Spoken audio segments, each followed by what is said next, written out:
The North Florida TPO is dedicated to transportation planning, funding, clean fuels, and new technologies for a vibrant, resilient, and connected region. More information available at northfloridatpo.com. Baptist Health is a proud supporter of First Coast Connect. Baptist Health, committed to building a healthier community for all of us. More info at 202-4YOU or baptistjax.com. River Garden is a not-for-profit, mission-driven agency committed to providing quality care for seniors, offering programs for short-stay rehab and adult day, plus a monthly dementia support program. Information at rivergarden.org. This is WJCT News 89.9 Jacksonville. Up next, national and local news from NPR and the WJCT News team.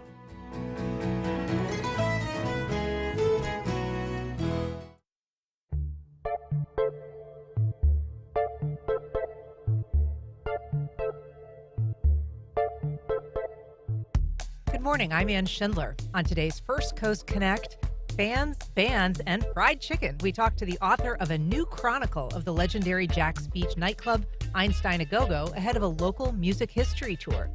Then, a beach's environmental group shifts its focus in response to growing pollution challenges. And a dance founded in the Dominican Republic and grounded in the movement of your hips. We preview a bachata dance party aboard the USS Orlik. You can join the conversation on air by calling 904-549-2937 or emailing us at firstcoastconnect@wjct.org. It's all ahead this hour after the day's news.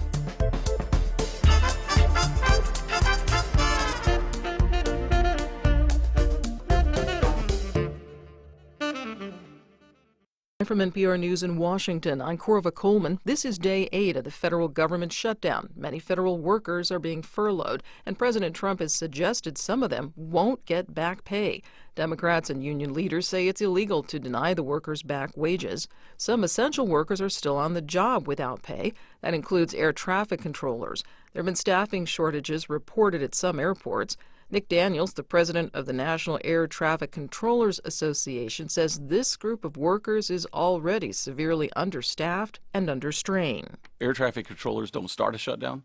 Air traffic controllers don't end a shutdown. Politicians are the only ones that start a shutdown and have the ability to end it. Air traffic controllers are going to show up and do everything we can, but the longer that this lasts, it's going to place a continued strain on air traffic controllers. He spoke to NPR's Morning Edition. There's no indication Democrats and Republicans are close to agreement on a spending bill to end the shutdown.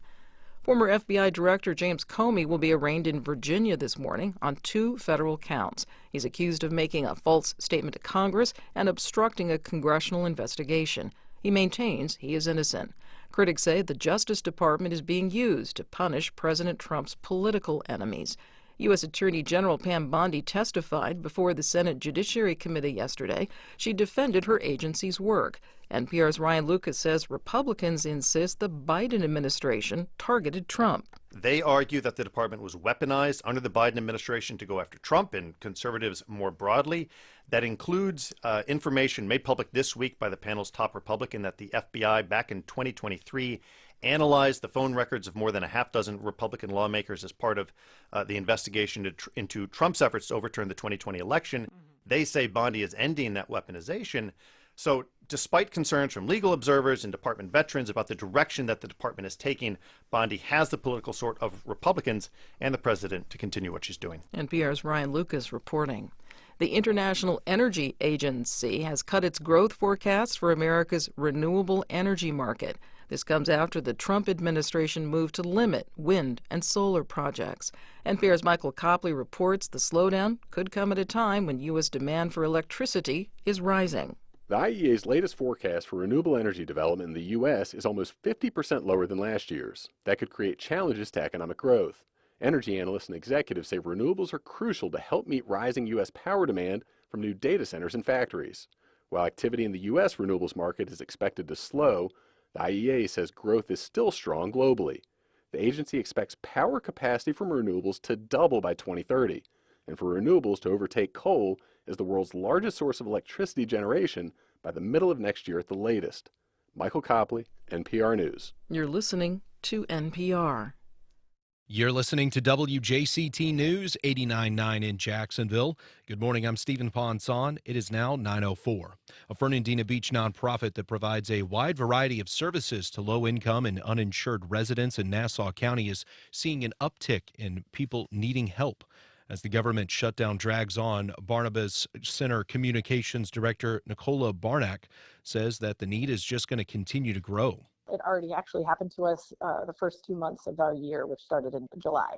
And just to let you know, too, we've had a 35% increase in food need. So we have more individuals coming through our food lines every week.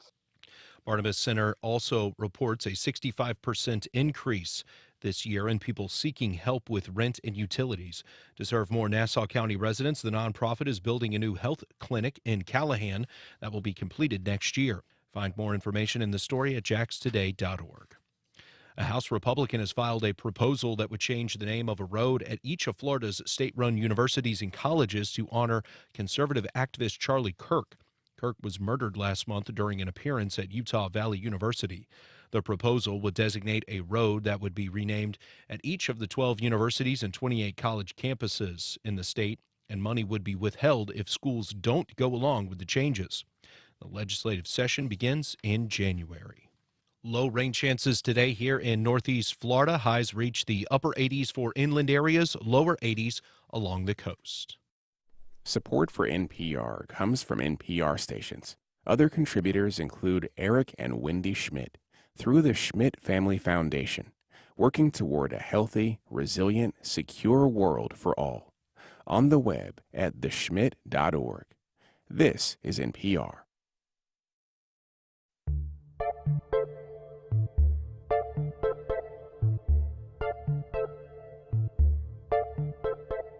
Support for First Coast Connect is provided in part by Baptist Health and North Florida TPO.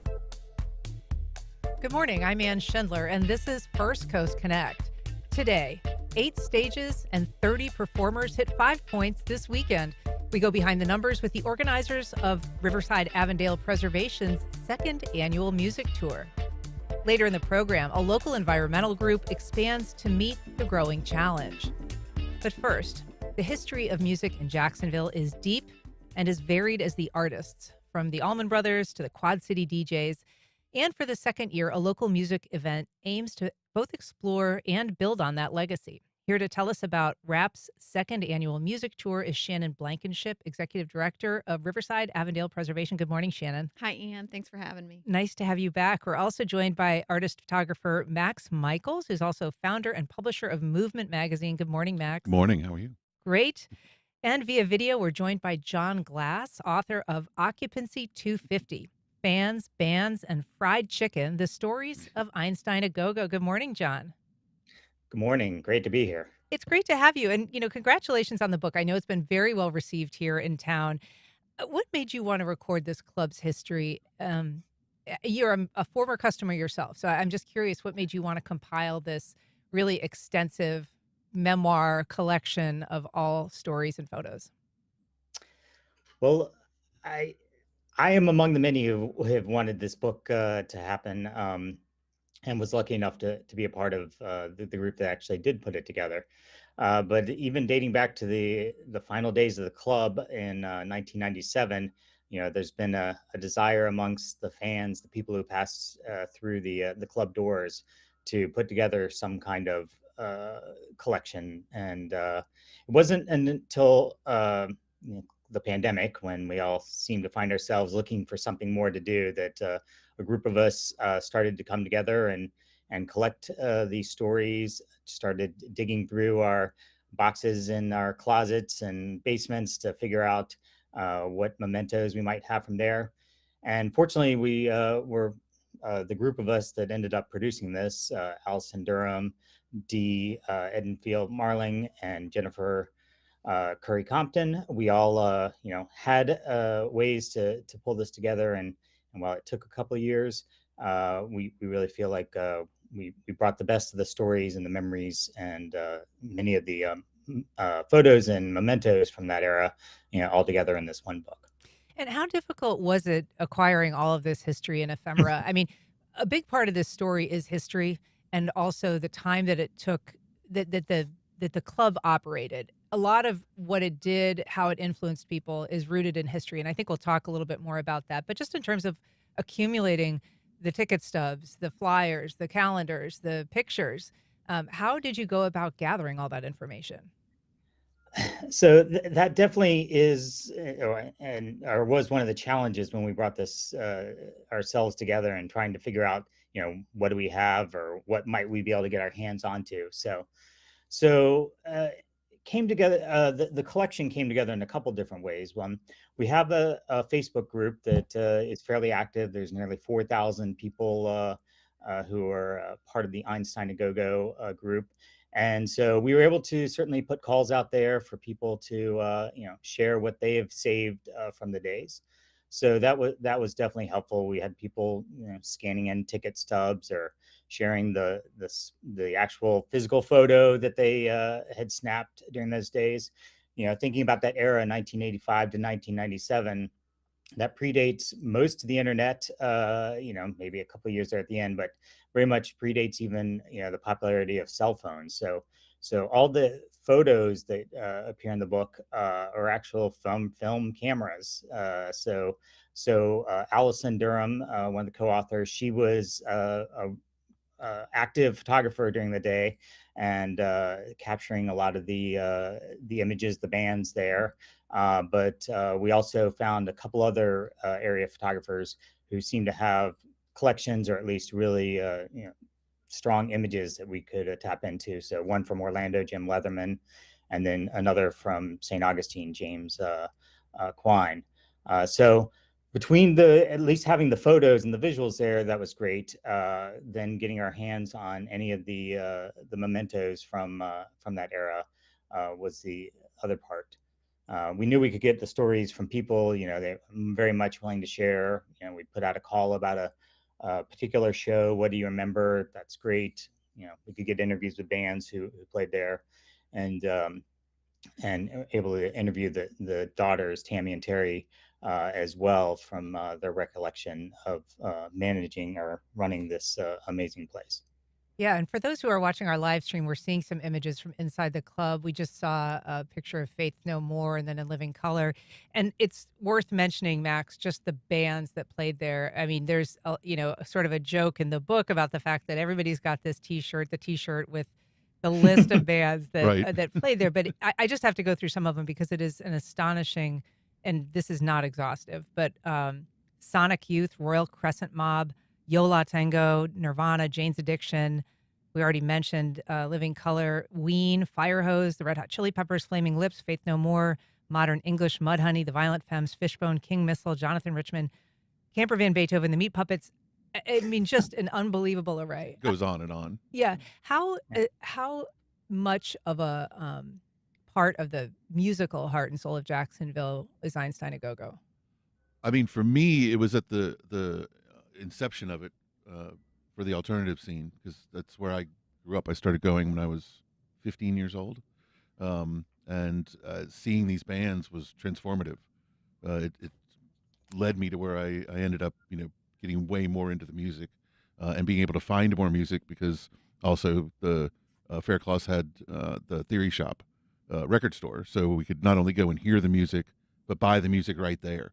If we liked it, we'd go to the shop and see if they had it in stock and buy it. So it helped build our collections and stuff in like John said, in a pre-internet era where, everything was word of mouth, or, you had to know where to go. That was the place to go.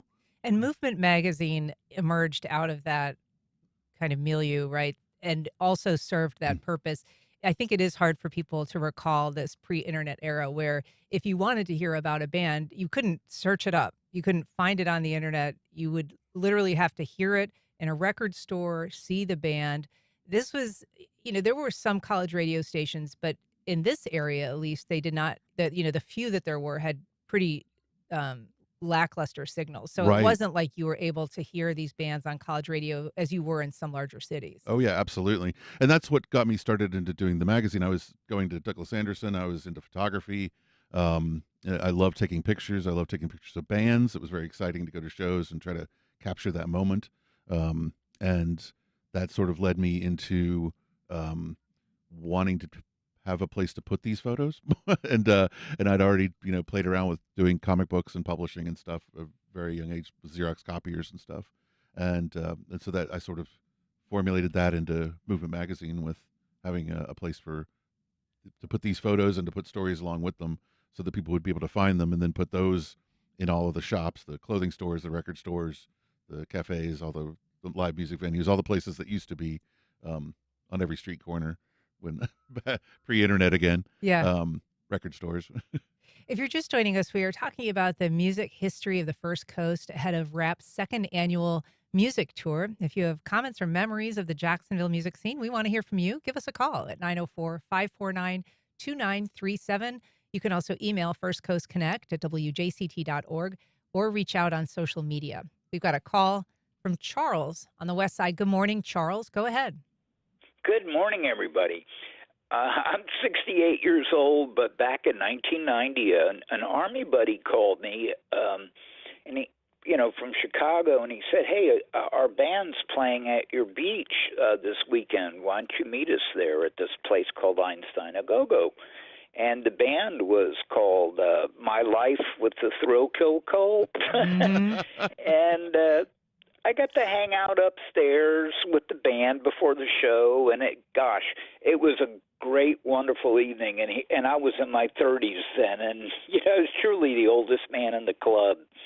Thanks for the memories, and I'll be looking for the book. Thanks for sharing that, Charles. Obviously a well-known band name there. And they're still playing live, so I just saw them recently. Yeah, I want to ask John, particularly about the all ages factor at Einstein A Go-Go. It was unusual in the alt club scene nationally to have an all ages club. Sometimes they would have all ages nights, but in terms of being able to see every band live, all ages, meant that they didn't serve alcohol, which was also rather unique in the alt music scene.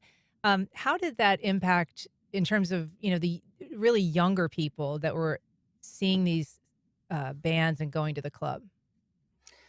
I mean, that was key, I think, to making the club as significant in the lives of thousands of North Florida teenagers and even probably many who came from beyond there.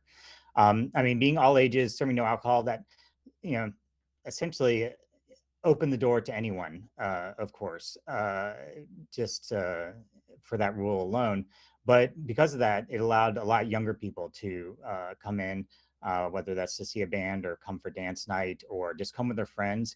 And so really Einstein's became this clubhouse of sorts, for, young people to gather. And they very much had a we welcome all kind of policy. And so, there was, as long as no trouble was caused, you were allowed to be in there. And so for, teens or young people who didn't really have find a place, whether that's their high school or in their community, they could definitely potentially find their people there at Einstein's. And so yeah, the all ages factor, which was not common in the Jacksonville area or in many communities at that point, really did bring a lot of people from a lot of different backgrounds together, people looking for connection, and it happened there on First Street in Jacksonville Beach. And John, one thing that didn't occur to me until I was reading your book was how the no alcohol policy impacted the bands, which I thought was very interesting, because you had interviews and comments from bands who said, it actually made the club more appealing, that they would sort of amongst themselves say, well, what these people are, they're here to see the band. They're not here to get wasted. They're here because they care about the music. And it actually, while the bands would, drink sometimes and, they would have beer backstage and everything, they really did sometimes appreciate the fact that the audience was relatively sober. We heard that repeatedly. They really felt like the bands were the fans that were there to see them because just for the love of music. And they might be on a tour schedule where they're playing in Orlando or Atlanta the day before, and it was very noticeable to them when they came to Einstein's, and thus why many came on repeated occasions. that this is a place where people cared about music and the culture and each other more so than a night at any other bar. We're talking about Jacksonville's music scene over the years, including a new book, History of Einstein A Go-Go, and you can call us at 904-549-2937. We have a call from John on the South Side. Good morning, John. Go ahead. Hi, good morning. Thanks for covering this issue. And I wanted to pose a question to your guests, the authors and such, how they think the change in not only the music scene, but some of the establishments that cater to kind of different subcultures, and maybe that's the word, is I've heard some complaints that there aren't these types of establishments, and some have gone away of recent, and there's a new kind of a cookie cutter kind of model that's coming in, more of a corporate sort of style. I was wondering, if they would consider and discuss maybe, how they think the impact of those changes will, impact the community. Okay, Yeah. Thank you. Max Michaels, I'll ask you to take that if you don't mind. I mean, obviously you've covered this scene for many, many years. How has it changed? Sure. I mean, well, there's nothing like Einstein. I mean, that was kind of an anomaly on its own. And I think one thing John mentioned, and I think one of the big things about that club, for me especially, was the dance nights. Because although a lot of live music venues were all ages for live shows, their dance nights were always 18 and up. So, and there weren't a lot of places playing that type of music either. So, and to go out there and be able to, at 15 years old, to be able to go into a club and hear Bauhaus for the first time, or The Cure, or Susie, was absolutely incredible. It set me on a different course to where I'm at today, to be able to even start the magazine, or But as far as venues today, there are still great independent venues that are doing things like Jackrabbits in San Marco just puts tons of bands through every week that people should be going out and seeing, and a lot of their shows are all ages as well. So there's still venues out there like that, even though some, are more corporate, maybe are bigger bands or bigger shows that come through. But I think probably one of the biggest things that's changed in the industry is the pricing.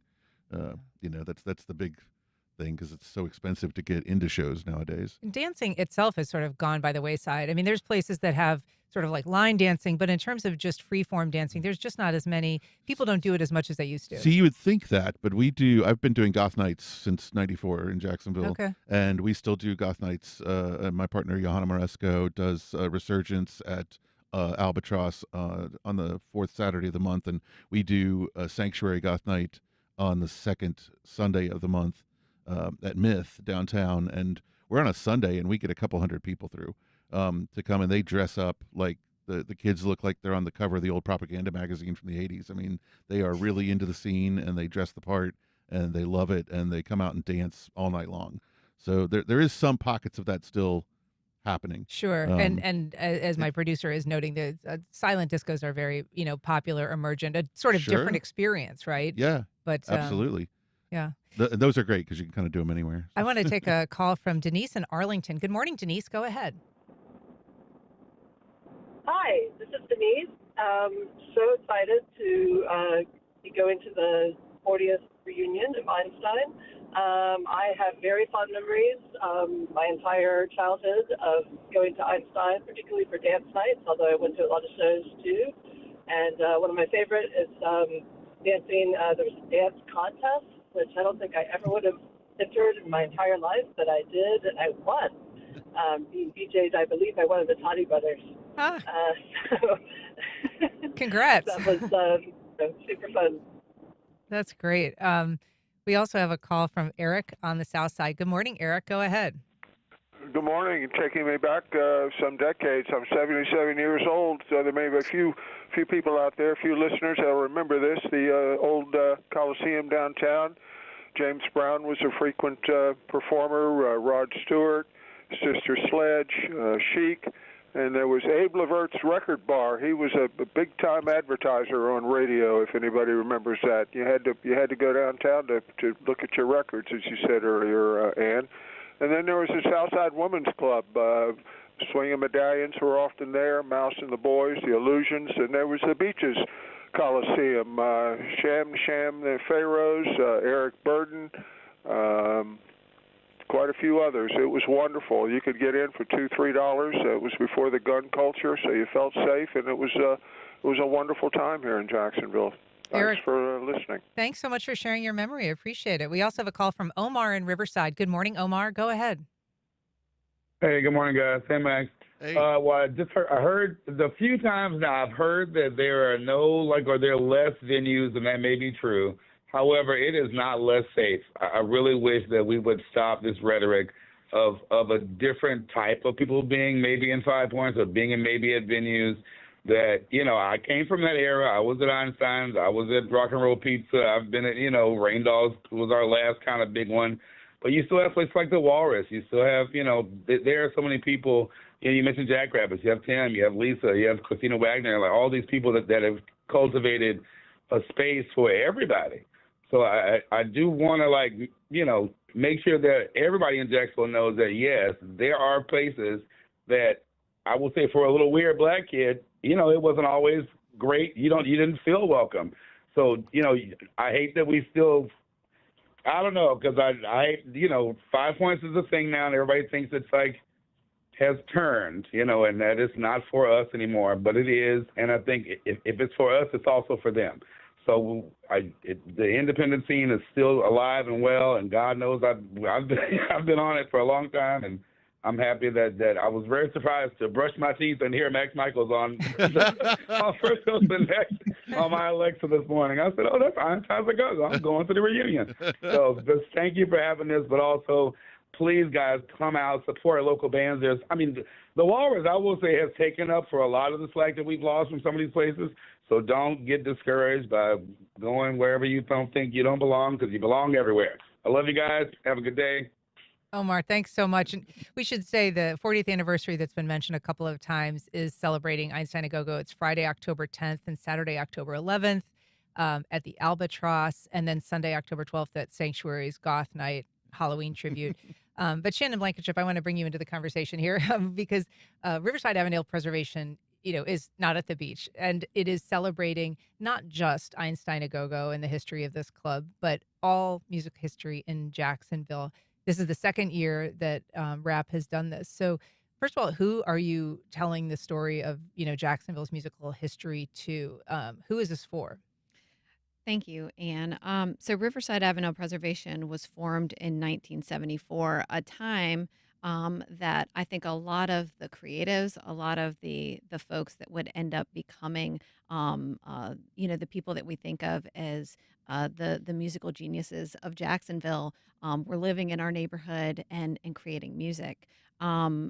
It's fun to tell the history that we do through our home tour of when these homes were built and the architects that built them. But the music tour is all about telling the stories of the people that lived in our neighborhood in the 80s and the 90s and the music that came from the scene. I love hearing the conversation about how we can continue to bring musicians and talent and creativity to Jacksonville and to the music industry, because it's by supporting these artists and attending events like this that we're really trying to ensure that musicians have a space to be paid and to continue to play. So the history that we're going to be, hopefully bringing to life through the second annual music tour spans a tremendous range, not just including, artists and authors like Max and John to talk about the music history, but also songwriters of today talking about how 5 Points has shaped their songwriting through performance. We're going to be at 5 Points Liquor and Lounge, where we have a startup indie record label that's going to be playing with a lot of their musicians, a little more shoegaze or indie style. We're going to be at Friday Musicale with classical music performances, because Friday Musicale has been a part of the music scene here in Jacksonville since the 1890s. We've got tremendous performances from bands that are literally just coming together and perform and play together, because that's really what I think 5 Points generated. Different musicians living, in shared spaces throughout the neighborhood and saying, hey, do you want to go jam? And so having some of those musicians come together and perform for folks at what we're calling the kaleidoscope stage. So we tried to take the framework of the home tour, multiple different spaces, and invite you into different experiences throughout the musical history and eras of Five Points and Riverside, so that there's something for everybody. And so part of it is the physical history, places where Leonard Skinner performed or the Allman Brothers, first started playing together. And then some of it is the musical history that's being made now. I mean, so you've got live performances by people like Christina Wagner, Tough Junkie, Jay Myztroh. So you've got like a range of people who are also defining the current music scene. Exactly. As well as I hope shaping the next scene to come. One of the stages is going to be completely focused on learning to play musical instruments with Darren Ronan and the School of Music. And so you can learn to play ukulele, do a drum line, guitar, piano, as well as the student band. We're really going to be looking at different eras of the neighborhood and then trying to showcase that through different performance stages.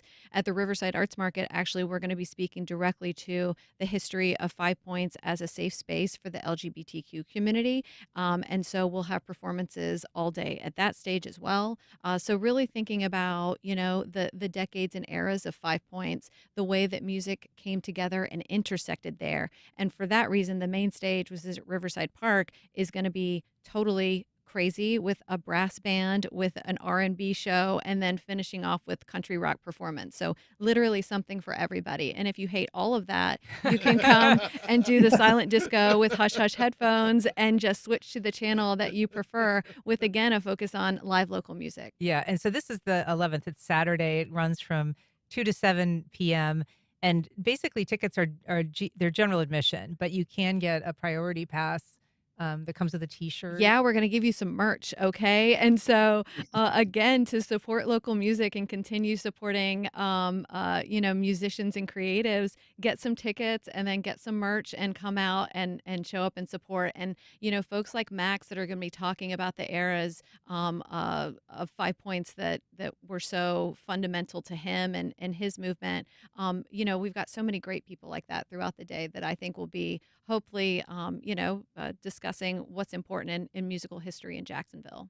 John, I want to ask you, in terms of the touring band's experiences at Einstein A Go-Go is one really strong theme throughout the book. People talking about their experiences with the Faircloth family. And it's even in the title of the book, fried chicken, which is a signature dish that Bill Faircloth would prepare for the bands. But this was a time when bands were really, traveling sort of from one dank and dirty club to another, difficult travel conditions, often staying in really, nasty little motels. And this was a rare little oasis that also the bands talked about amongst themselves, being given a home-cooked meal, being treated, welcomed by the family. And then, they're just a block from the ocean is kind of this great experience for a lot of the bands that came through, really special.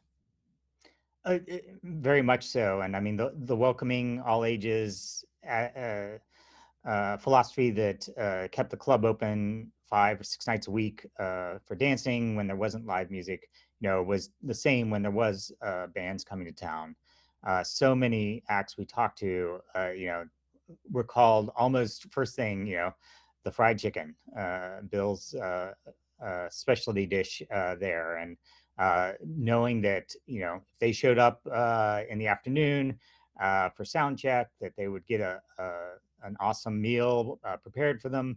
They didn't have to worry about, scrounging their last couple dollars to, hopefully get something from, say, Taco Bell or somewhere there. So they definitely got the meal. They got, a chance to sort of unwind, with the ocean only a block away. They could go do that. And, in talking to Tammy Faircloth, they always guaranteed that the bands would be paid. Some of these bands, I'm sure, had encounters with club managers or at different venues where, they, despite putting on a show, left with no money in their pocket or maybe just enough to get gas. Tammy and the family made sure that the bands, got their due and were always paid out. And so, it's no wonder that the bands, even as they became bigger and bigger, knew that they would be treated well at Einstein's, and Well, John, thus came back. yeah, I think you note in your book, I mean, they did pay the bands. They almost, used that as a tool to get bands to come to Jacksonville Beach. I mean, this wasn't a natural destination for a lot of these bands. But you talk about how they sort of connected with the legendary booking agent, Frank Riley, through a local band, Love Tractor. But he represented bands like Husker Du and the DBs and the Replacements. And so he was able to bring in some of these bands. And that was the lure, was no matter what the door brings in, we'll make sure that your band gets paid in full. Very much so. I mean, at that time, it's easy to imagine a band coming down the East Coast and hitting Atlanta and then skipping on over to maybe Birmingham or New Orleans, cutting Florida entirely out of the equation. So as Einstein continued to rise, and bands were looking for, okay, well, maybe we can make 6 hours out of the way to come to Jacksonville Beach, to have a club like Einstein's there, welcome you and make you feel at home and give you a break from the grind of the road, was the case. And so yeah, the bands like Living Color, they played the club a couple times, and then next year they were opening for the Rolling Stones in the Gator Bowl. And so even when they jumped these bigger venues, or the much more success that they had, they look back at a place like Einstein very fondly, and thankfully that they had that moment when they were grinding it out. Yeah. Max, just to wrap up, I guess I'll ask you, what you hope people learn about and remember of that era. Well, I think, and one thing to John's thing, it wasn't just the bands that got treated well, it was the patrons.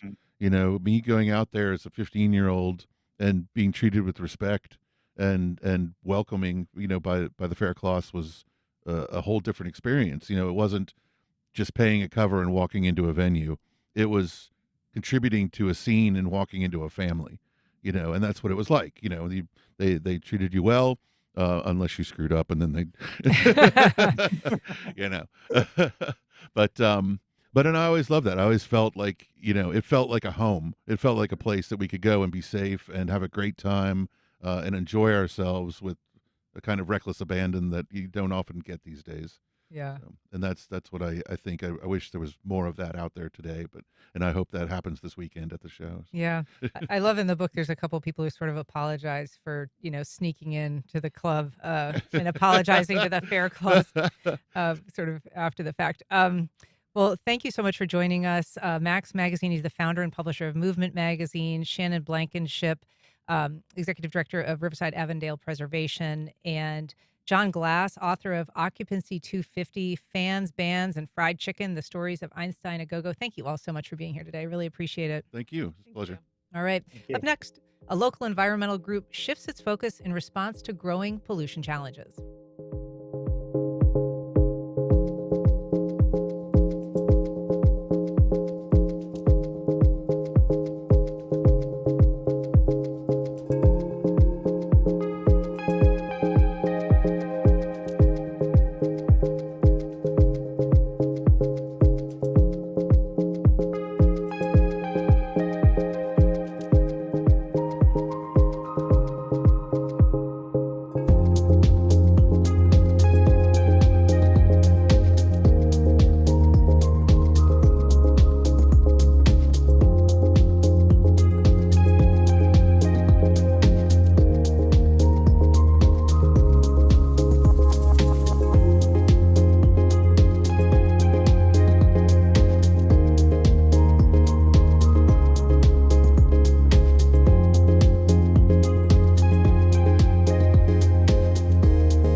Welcome back. Well, what began as an effort to combat ocean plastics has broadened its mission this year. Here to tell us what prompted the change and what their new focus includes is Anne-Marie Moquin, founder and executive director of Beaches Go Green. Good morning, Anne-Marie. Hi, Anne. Thanks so much for having us. Thanks for coming back. Morgan Eaton, the group's director of programs. Welcome. Thank you so much. And Shelby Barrett, the group's Director of Community Outreach. Good morning, Shelby. Good morning, everybody. So, Anne Marie, you founded Beaches Go Green, I think in 2018. Correct. It's been a minute. Remind us why you started in the first place. So I started Beaches Go Green after watching a documentary called A Plastic Ocean. And I have always been a big lover of nature. And that documentary struck me on how our fast paced, single use lifestyle, our convenience based lifestyle, was impacting wildlife at the farthest stretches of the planet where there wasn't any civilization. And I thought that if we could create awareness about that, start thinking about our habits and stop the single use plastic, we could make an impact to protect the environment. And this was in response to a film that you saw, but also to your experience living at the beach and being just a member of the beach's community. Absolutely. You can't go to the beach without finding littered cigarette butts or plastic wrappers of some kind. And even in the adjacent parking lots and the communities of Beaches Town Center or Jax Beach, there's a lot of litter. Yeah. And so you have brought on, additional help to kind of, further the mission, Morgan and Shelby among them. But this year you've also sort of changed your focus and modified what Beaches Go Green is about and for. Tell us why. Yeah, so the Beaches Go Green team has never been stronger. I'm so proud to have Morgan and Shelby on our team. And, we were racking our brains trying to figure out how to make a bigger impact and a greater reach. And what we realized was that unfortunately, not everybody has an affection for nature and the environment. Maybe they just haven't had that exposure or that connection. And so we started to think about how deeply connected human health is to the health of the planet. And we realized that there's a huge movement for health right now. There's an awareness about dyes in our food. There's an awareness about organics. There's awareness about people wanting to work out and be strong and be fit. I think that the statistics have come out that cancer rates are rising, especially at younger ages. The fertility rates are declining. There's all these things that are happening, and we haven't quite pinpointed exactly why, but we wanted to make the connection and create the awareness that all of the toxins in our food and in our environment are not only harming our human health, but they're harming the planet. And so we decided to expand the reach to educate people on this because we feel like as people realize how deeply we are connected with the health of the environment, that we can get them on board to make small changes that will not only help their health, but help the planet. Morgan, it's funny. We were actually just talking about this on the program the other day about whether the wellness movement is in some ways, changing the focus and the priorities of the environmental movement, basically by recognizing that people are very focused on their own health, but maybe not so focused on planetary health or fighting pollution. And so I understand why Beaches Go Green would be moved to change the focus, but it's a little dispiriting, is it? It is. I mean, I think that we try so hard to push this message out, but not everyone accepts it. It's just everyone's in this fast pace, quick,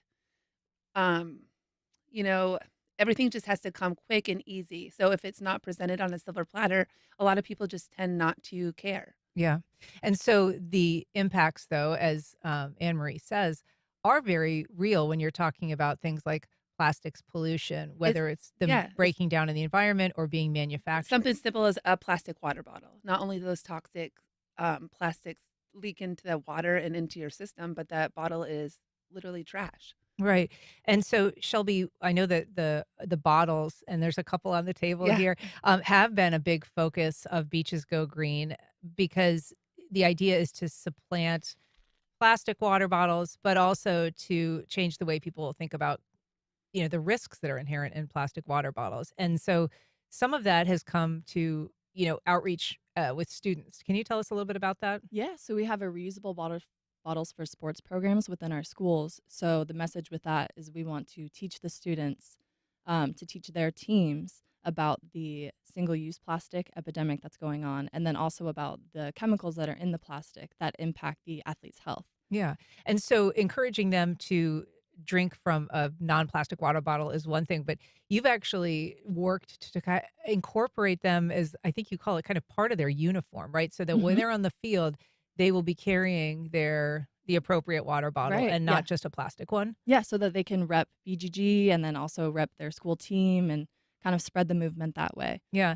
And so you work with sponsors, I guess, Anne Marie, to kind of bring them in to help them purchase the bottles, but then you kind of present them to a school or to a team and say, like, this, it's up to you to sort of enforce this as the expectation. Absolutely. Yeah, we have had some amazing community sponsors and we're always seeking more community sponsors to help us with the program. Our idea is that the bottles are double-walled stainless steel and they keep the drink cold all day.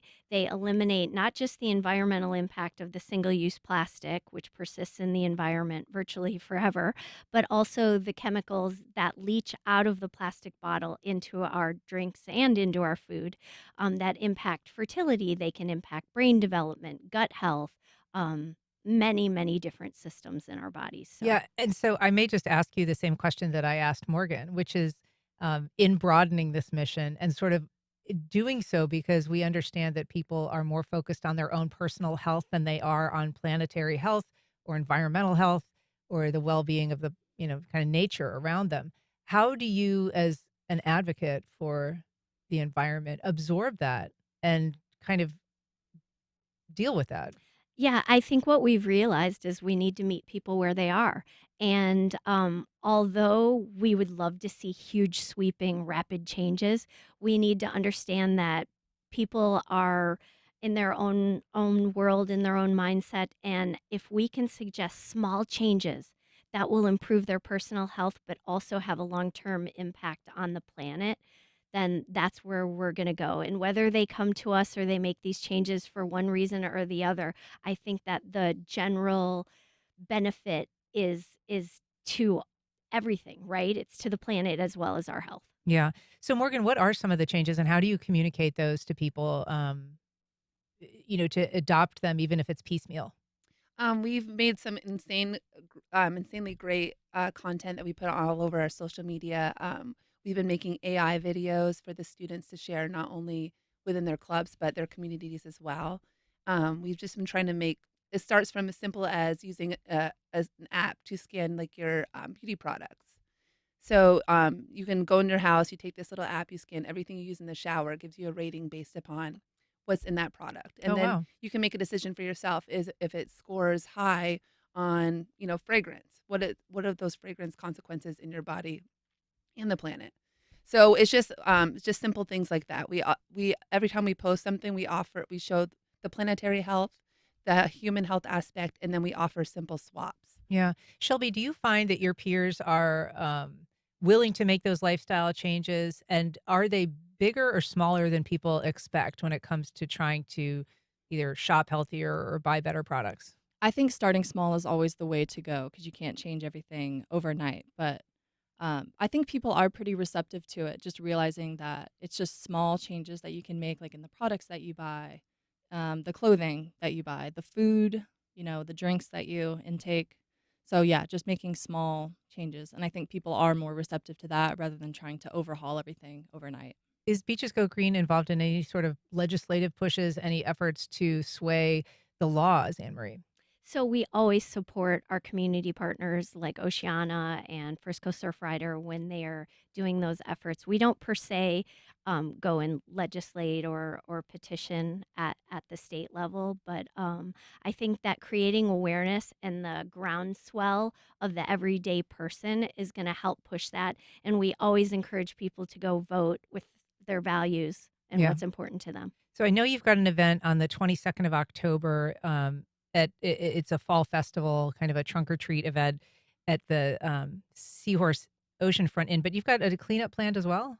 We do. So, although Beaches Go Green is not a beach cleanup organization, of course, we're an environmental health organization, we recognize that engaging the community in simple ways, especially these community building events like cleanups, are great. So we are doing a holiday themed, as a matter of fact, it's a Frosty Paws, bring your Pause for pet, claws. Pause for Claws event where we're going to encourage people to don festive gear for the holidays and bring their pets and come and clean up Beaches Town Center before the lighting of the Christmas tree later that day. So it's a great way for our sponsors to get engaged. It's a great way for people to come out and do things with their friends and family and give back to the community. And that is when and how can people find out? That'll be Saturday, December 6th. And it'll be at the Atlantic Boulevard Beach Access between One Ocean Hotel and the Seahorse Hotel. And you can always find more information about what's going on our Instagram and our website. All right. Well, Anne Marie, Morgan, Shelby, thanks for the work that you guys are doing. Thanks for coming on today. Thank you so much for having us. All right. Up next, we're going to be talking about a shipboard dance party that you're going to want to attend. We'll be right back.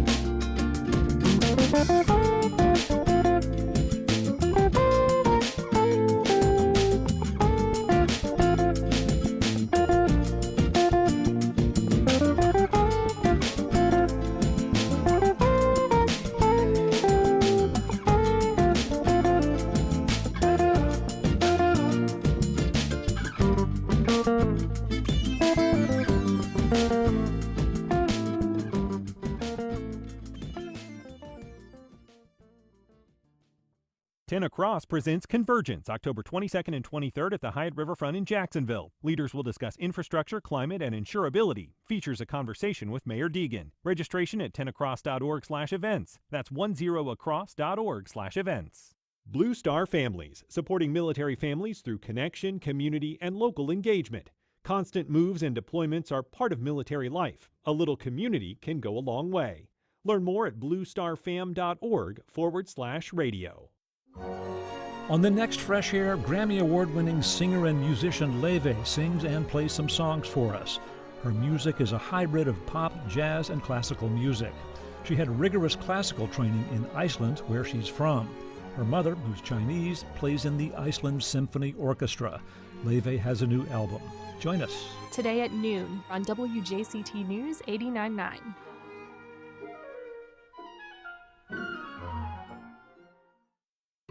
What if you could make bets on the government shutdown, the World Series, and sales of Taylor Swift's new album all on the same website? Well, on platforms like Polymarket and Kalshi, you can. You're aggregating the wisdom of the crowds, and you're having people with real skin in the game being paid to forecast the future.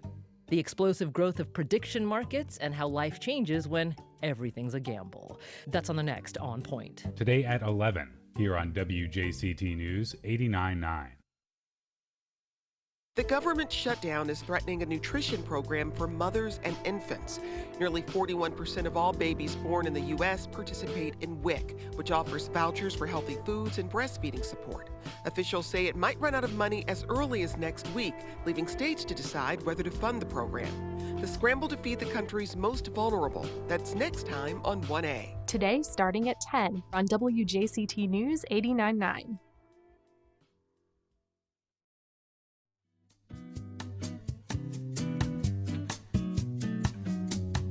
Welcome back.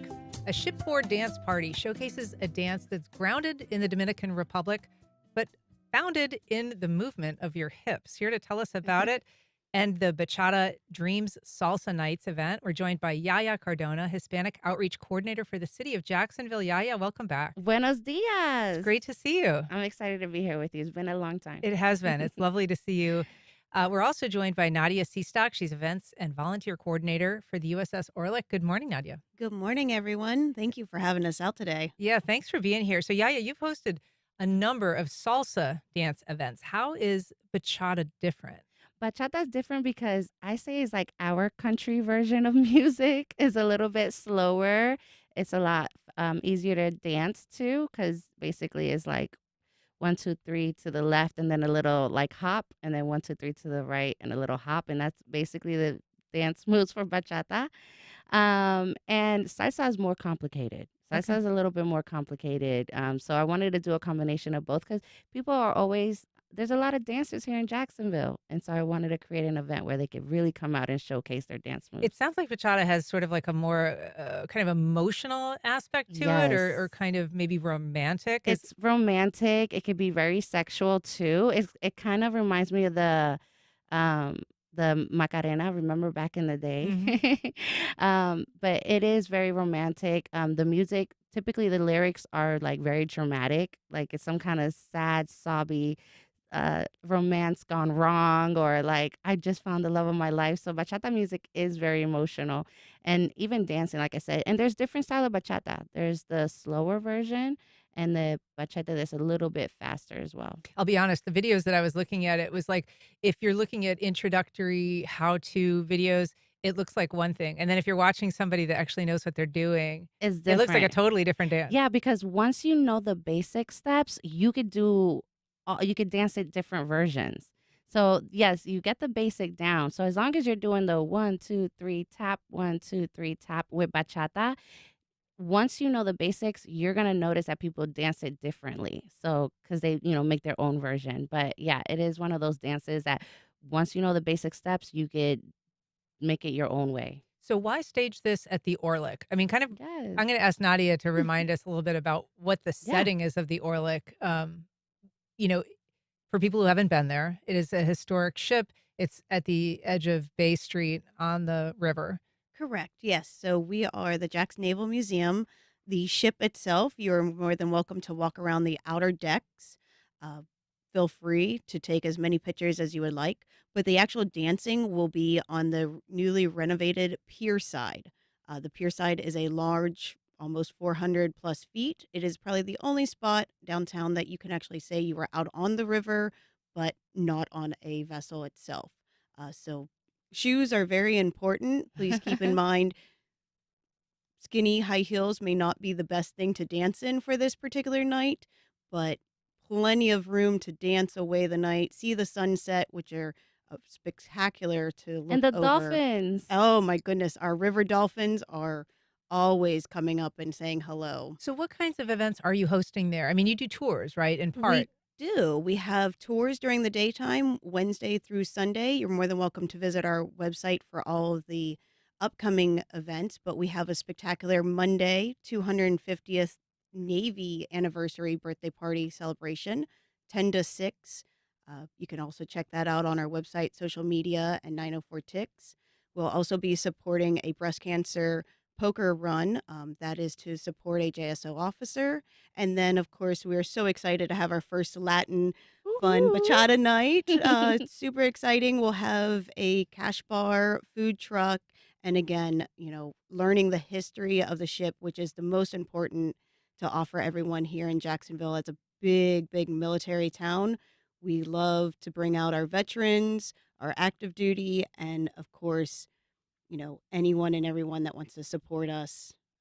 Yeah, I mean, it is a really interesting venue. And so other than the sunsets and the dolphins, yeah, what made you decide to do this one here? Well, because they reached out to me, and I'm a Navy brat myself. I'm a proud Is that Navy right? brat. My dad was in the Navy for 24 years, so I grew up on naval ships. So when Nadia reached out, I was like, this is an amazing opportunity. And believe it or not, we have a lot of Hispanics here that are veterans. The third biggest naval base was in Puerto Rico, Roosevelt Roads.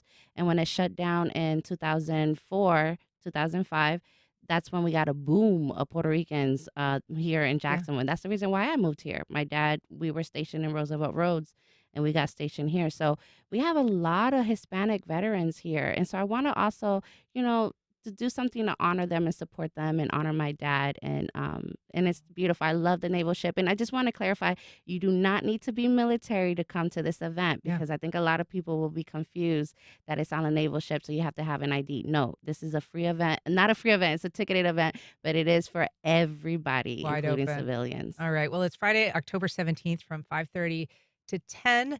And no skinny heels, Yaya Cardona and Nadia Seastock. Thank you so much for being here. Appreciate it. Thank you. Thank you so much. All right. And that's our program. Thank you for listening.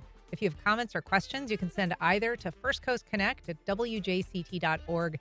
And if you missed anything, you can catch our rebroadcast tonight at 8 o'clock, or you can find our entire archive on your favorite podcast platform. First Coast Connect is produced by Stacey Bennett. Our associate producer is Isabella Casapow. Brady Corum manages our sound and video, and our theme music is performed by Club de Belugas. Join us tomorrow when we meet former congressional Republican and current Democratic frontrunner for governor David Jolly. I'm Ann Schindler. You've been listening to First Coast Connect on WJCT News 89.9.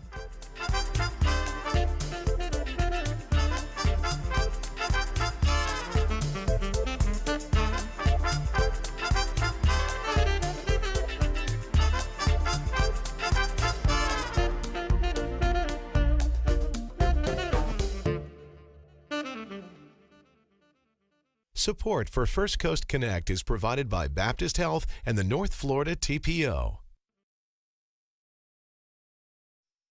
The North Florida TPO is committed to shaping our transportation future. We're focused on planning, funding, clean fuels, and new technologies for a vibrant, connected community. Learn more at northfloridatpo.com. Baptist Health is a proud supporter of First Coast Connect. Baptist Health, committed to building a healthier community for all of us. More info at 202-4YOU or baptistjax.com. Congaree & Penn, dedicated to agriculture and culinary endeavors, offering field-to-fork dining and outdoor experiences on over 300 acres. Sip, dine, explore. Information at congareeandpenn.com.